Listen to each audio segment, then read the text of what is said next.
بسم اللہ الرحمن الرحیم نحمده ونصلی علی رسولہ الکریم۔ اس وقت ہمارے ملک کی داخلی سیاست میں ڈائیلاگ کی باتیں چل رہی ہیں۔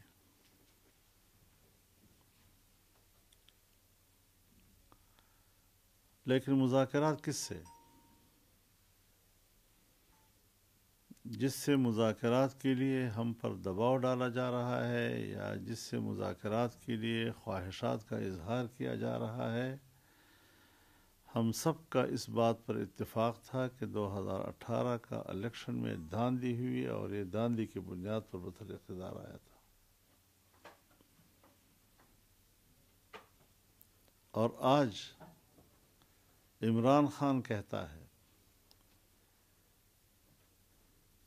کہ الیکشن کو تسلیم کرنے یا نہ کرنے کا فیصلہ نتیجہ آنے کی صورت میں کروں گا۔ یہ بھی ان کی بات آ چکی ہے۔ یہ بھی وہ کہہ چکا ہے کہ اگر 2/3 اکثریت میری نہ آئی تو میں نتیجہ تسلیم نہیں کروں گا۔ یہ بھی اس کی بات آئی ہے کہ اگر سادہ اکثریت سے میں کامیاب ہوا تو دوبارہ اسمبلیاں توڑ دوں گا۔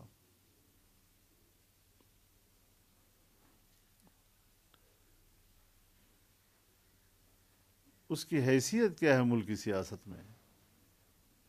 دھاندلی کی بنیاد پر ناکام اور نااہل اور نالائق حکومت کرنا، اور اپنے نالائقی کا کردار کیا ہے اس کا؟ 3.5 سال میں اپنی کارکردگی بتائے ملک کے لیے اس نے کیا کیا ہے، اور جتنا ملک کو ڈبویا ہے ابھی ہم ملک کو نکال نہیں سکتے۔ اس کشتی کو کنارے لگانا ہمارے لیے مشکل ہو گیا ہے۔ کیا ہم نے اس ملک کو توڑنا ہے؟ کیا ہم نے فیصلہ کر لیا ہے کہ ہم نے اس ملک کا خاتمہ کرنا ہے؟ اگر دوبارہ یہ اقتدار میں آتا ہے تو اس کا نامکمل ایجنڈا مکمل کرنا ہے۔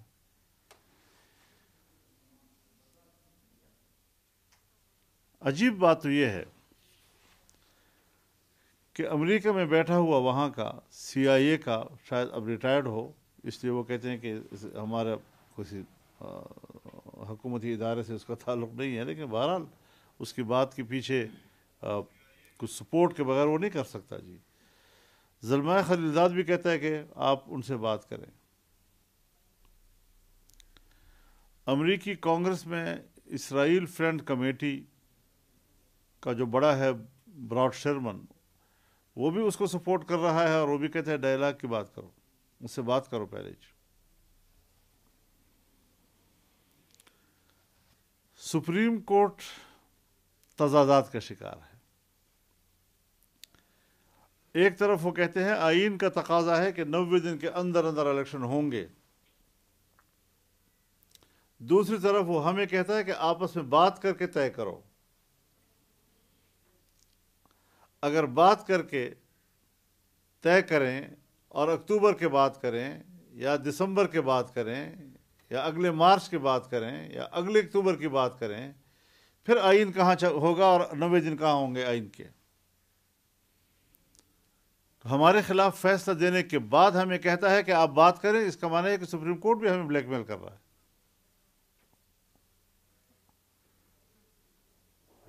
وہ ڈائیلاگ کی بات کر کے خود اپنے 90 دن کی نفی کر رہا ہے، آئین کی نفی کر رہا ہے۔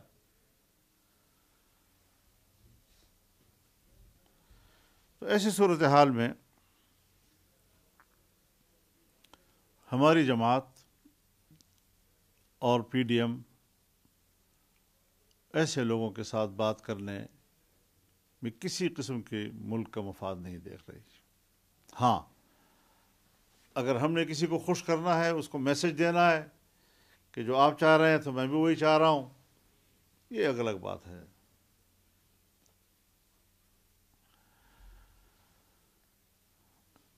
نہ اس کو جمہوریت کا نام دیا جا سکتا ہے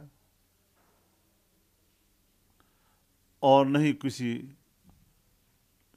کسی اور شریفانہ الفاظ کے ساتھ اس کو تعبیر کیا جا سکتا ہے۔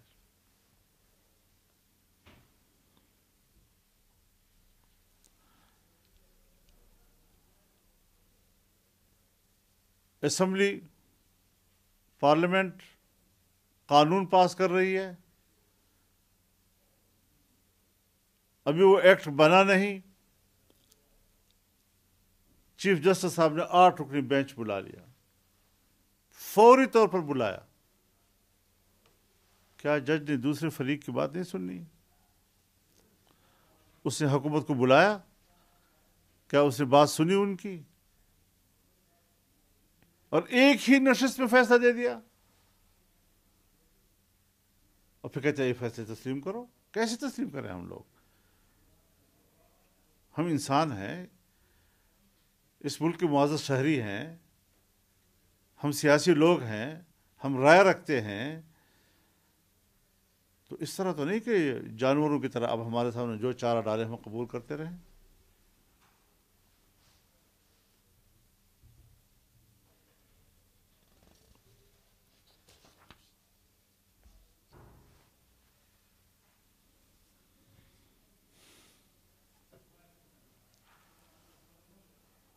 آئینی طور پر تو پھر اختیارات تقسیم ہیں، ہر ایک کا ایک دائرہ اختیار ہے۔ عدلیہ کا اپنا دائرہ اختیار ہے، انتظامیہ کا اپنا دائرہ اختیار ہے۔ آپ کیوں مداخلت کر رہے ہیں اس میں؟ مقننہ کا اپنا دائرہ اختیار ہے، کسی کو چھوڑا آپ نے؟ الیکشن کمیشن کے اختیارات آپ نے سلب کر لیے، یہاں تک کہ پورا الیکشن شیڈول دے دیا۔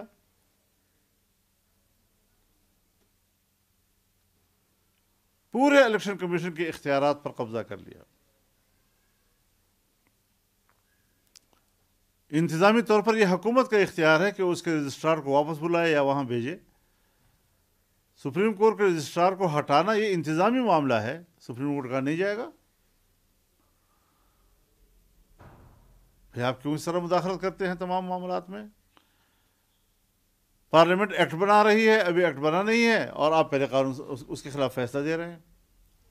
تو پارلیمنٹ کے اختیارات پر قبضہ، تو الیکشن کمیشن کے اختیارات پر قبضہ، تو انتظامیہ کے اختیارات پر قبضہ۔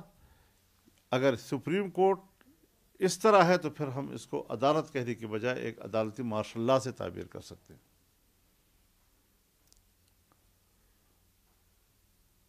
اور ہم اس مقصد کے لیے سیاست میں ہیں کہ ہم نے آئین کو ماننا ہے، قانون کو ماننا ہے، لیکن آئین اور قانون کا سہارا لے کر جبر کو تسلیم نہیں کرنا۔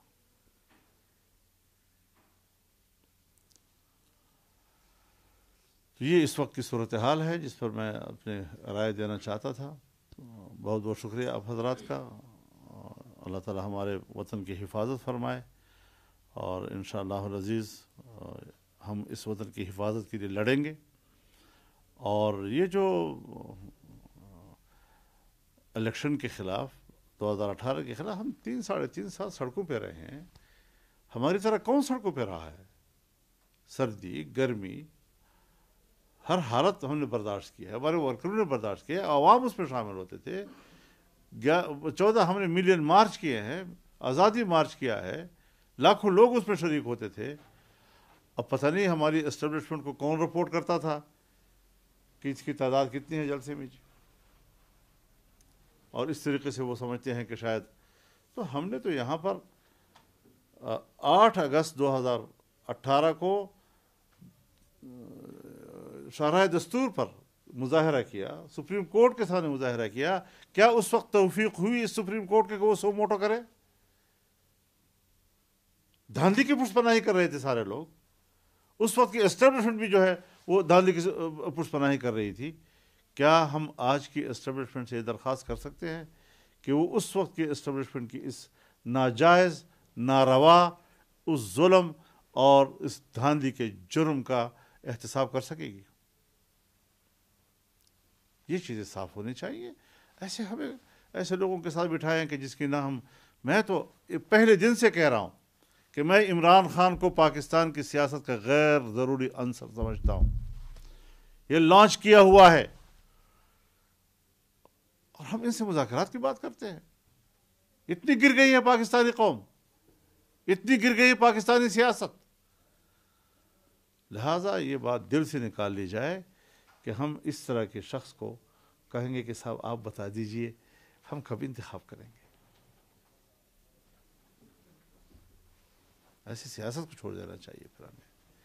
اللہ تعالیٰ فضل فرمائے گا انشاءاللہ. مولانا صاحب اگر ایک بتائیے گا کہ ہمارے آرمی چیف صاحب نے کہا ہے کہ نہ نیا پاکستان نہ پرانا پاکستان بلکہ ہمارا پاکستان، ایک انہوں نے یہ بات کہی ہے. دوسری بات یہ ہے کہ پیپلز پارٹی والے سب سے زیادہ مذاکرات کی بات کر رہے ہیں. پچھلی دفعہ بھی پی ٹی ایم سے وہ نکل گئے تھے اور ابھی بھی ہم نے پچھلے 2 دن سے دیکھا کہ پیپلز پارٹی والے مذاکرات کی زیادہ بات کر رہے ہیں. تو اس پہ آپ کیا کہیں گے؟ پیپلز پارٹی کا اپنا فلسفہ ہے. انہوں نے عدم اعتماد کے ذریعے سے حکومت ہٹانے کی بات کی، جب میں نے کہا تھا کہ تحریک کے ذریعے سے اور صوبائی اسمبلی سندھ کی توڑ کر تمام اسمبلی کے ممبران جو ہمارے ہیں مستعفی ہو جائیں. ہم پوری تحریک کی قوت کے ساتھ اس نظام کو تبدیل کرنا چاہتے ہیں. آج الیکشن ہو جاتے، ملک میں کوئی ہیجان نہ ہوتا، اضطراب نہ ہوتا، لیکن یہ سب متفق ہو گئے اس بات پر کہ ہم نے عدم اعتماد کے ذریعے ہٹانا ہے تو ہٹا دیا. ہم نے بھی اس وقت کوئی سیاست میں تقسیم پسند نہیں کی، لیکن آج ہم اسی کو بھگت رہے ہیں. نہیں بھگت رہے، اسی کی مہنگائی کو ہم بھگت رہے اور اپنے آپ کو مظلوم بھی بنا رہے ہیں لوگوں کے سامنے. اور وہی مہنگائی ہے کہ جس کو آج وہ استعمال کر رہا ہے اپنی اڑان کے لیے، اور وہی مہنگائی ہے جو ہمارے لیے ایک مشکل کا باعث بن رہی ہے. اس قسم کے فلسفوں پر اختلاف تو مختلف ہو سکتے ہیں، لیکن ہم پہلے بھی آپ کے سامنے یہ بات کہہ چکے ہیں کہ یہ ہماری سوچ کے مطابق نہیں تھا. ہمارا تصور کچھ اور تھا، اور ہم نے 3.5 سال جو سڑکوں پہ گزارے ہیں اس سے حالات تبدیل کیے ہیں. اس نے ملک کے اندر ایک شعور پیدا کیا، قوم کے اندر ایک شعور پیدا کیا، لیکن اس کی قدر نہیں کی گئی. سو اب ہم نئے نئے تجربے روز روز نہیں کر سکتے. جی مولانا صاحب، ابھی کل آصف زرداری صاحب نے ایک انٹرویو دیا، اس میں انہوں نے کہا کہ باجوہ صاحب نے دھمکی دی تھی مارشل لا کی، اور انہوں نے یہ کہا تھا کہ اگر آپ مذاکرات کرتے ہیں، تحریک عدم اعتماد واپس لیتے ہیں تو معاملات طے ہو سکتے ہیں. لیکن میں نے اور مولانا فضل الرحمان نے اس مطالبے کو تسلیم نہیں کیا تھا. اس حوالے سے آپ کچھ کہیں گے؟ اس وقت کی سینیریو کیا تھا اور کس وجہ سے آپ نے پھر حکومت بنائی؟ اور جب آپ نے یہ فیصلہ کر لیا تھا کہ مئی میں حکومت جو ختم کر کے الیکشن میں جائیں گے، تو پھر کس نے روک دیا تھا کہ الیکشن میں مت جائیں؟ دیکھیے، اکتوبر میں بھی ہمارے ساتھ مذاکرات ہوئے.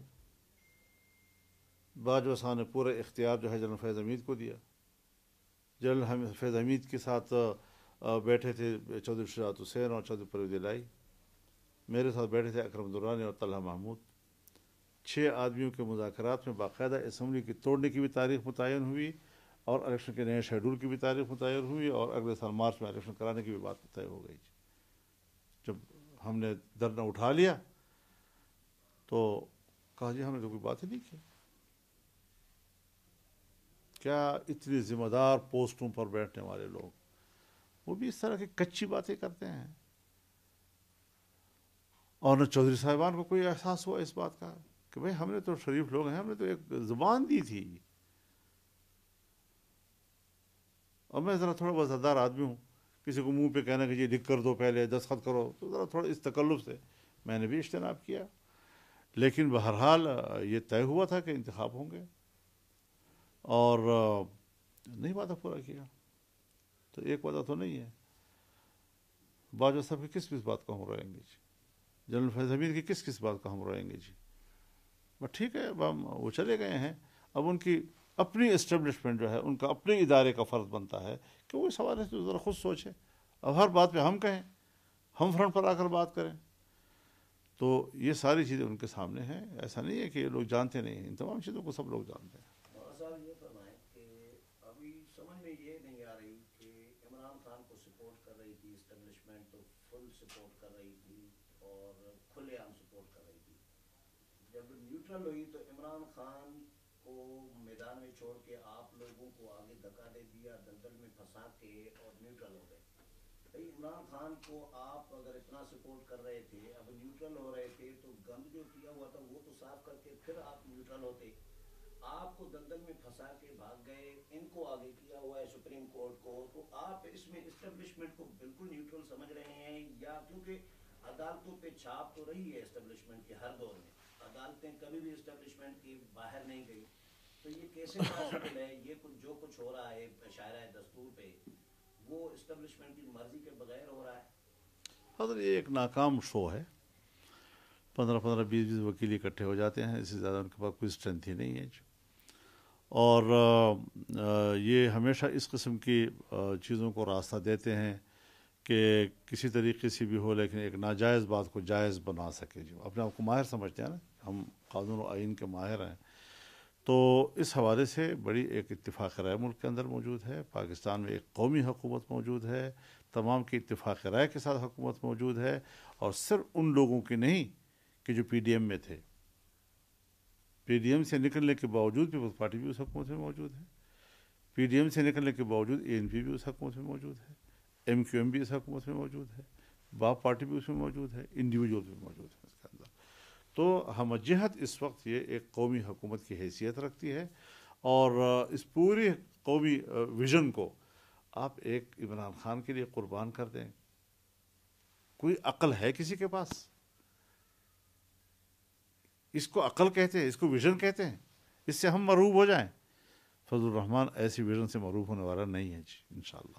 مولانا صاحب, آصف زرداری صاحب نے ایک سیاسی ڈائلاگ کمیٹی تشکیل دی ہے, تو آپ پہ کوئی دباؤ ہے زرداری صاحب کی طرف سے بھی عمران خان سے مذاکرات کریں؟ ہمارے ساتھ ابھی تک اس بارے میں کوئی بات نہیں ہوئی, لیکن ہمارا موقف واضح ہے جس طرح ہم نے آپ سے عرض کر دیا. لیکن ہوگا کیا, ادھر سے فیصلے آئیں گے, ادھر سے پارلیمنٹ مسترد کرے گی, پارلیمنٹ جیتے گی, نتیجہ پارلیمنٹ جیتے گی, قوم جیتے گی, عوام جیتے گی انشاءاللہ. اور ہم پہلے بھی روڈوں پر آنے کے عادی ہیں. کوئی ایسا نہیں ہے کہ ہمیں اس کا تجربہ نہیں ہے.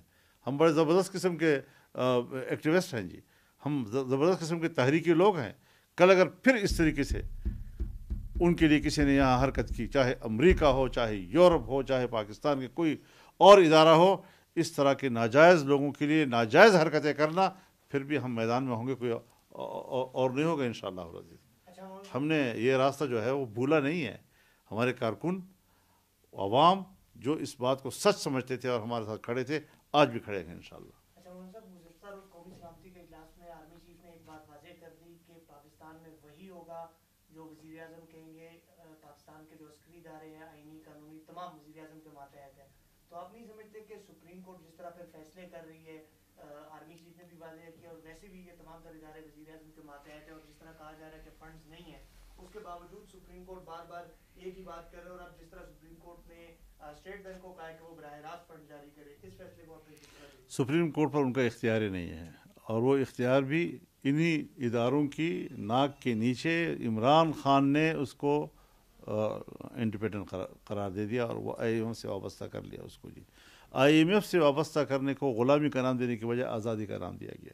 یعنی یہ ایک عجیب سا کہ اپنے نام زنگی نہند کافور. تو اس قسم کی چیزیں ہوئی ہیں. آج وہ کہتے ہیں کہ میں کہتا ہوں کہ صرف آرمی چیف کو نہیں کہنا چاہیے یہ بات, سپریم کورٹ کے چیف کو بھی یہ کہنا چاہیے کہ اختیار وہ وزیر اعظم کا ہے, فیصلے اس نے کرنے ہیں, چیف ایگزیکٹو وہی ہے. تو تبھی جا کر پھر ملک جو ہے وہ صحیح معنوں میں چلے گا. ناجائز طریقے سے ایک محاذرائی کی صورت, اور سب دنیا جانتی ہے کہ محاذرائی اس وقت سپریم کورٹ کی طرف سے ہے, حکومت کی طرف سے نہیں ہے. اچھا, قومی حکومت اس وقت بنی, کیا قومی حکومت نے ابھی تک آرمی چیف سے یہ مطالبہ کیا ہے کہ جو سابق آرمی چیف تھے یا ڈی جی ہے یا صحیح تھے, جس طرح انہوں نے آپ کے ساتھ وعدے کیے اور اس کے بعد وعدوں سے مکر گئے, ان کے خلاف کوئی کارروائی عمل میں لائی جائے؟ دیکھیے, اس حد تک کہ ہونا چاہیے یا نہیں ہونا چاہیے تو میں نے بھی آپ کے سامنے کہہ دیا کہ ادارے, لیکن چونکہ ہمیشہ فوج کا ادارہ ایسا ہے کہ جس میں سیاسی مداخلت نہیں کی جاتی, اور وہ اپنے معاملات اپنے اداروں کے ذریعے, اپنی عدالت کے ذریعے وہ طے کرتے ہیں. خود ہی کسی کا اگر وہ کورٹ مارشل کرتے ہیں تو اس پہ کوئی کسی سیاسی دباؤ تو نہیں ہوتا, نہ سیاسی مشورہ ہوتا ہے اس میں. ان کا اپنا ادارہ ہے, وہ سب کچھ دیکھ رہے ہیں. اگر وہ یہ دیکھ رہے ہیں کہ اختیار پرائم منسٹر کا ہے اور ان کو فیصلہ کرنا چاہیے, اور وہ یہ دیکھ رہے ہیں کہ ملک کو اب ہمیں ایک ترقی کی طرف لے جانا چاہیے, اور ماضی کی حکومت نے اس کا بیڑا غرق کیا ہے, تو اس کے ذمہ داروں کو بھی وہ جانتے ہیں, جو ان کے ادارے کے اندر ہے ان کو بھی وہ جانتے ہیں. مولانا صاحب یہ فرمائیں کہ ایمرجنسی کی بھی خبریں چل رہی ہیں کہ حالات ایمرجنسی کی طرف جا رہے ہیں, ججز کو برخاست کیا جا سکتا ہے, جو ایماندار ججز ہیں, ایماندار کو عمران دار آج کل ٹرم دیا گیا ہے. تو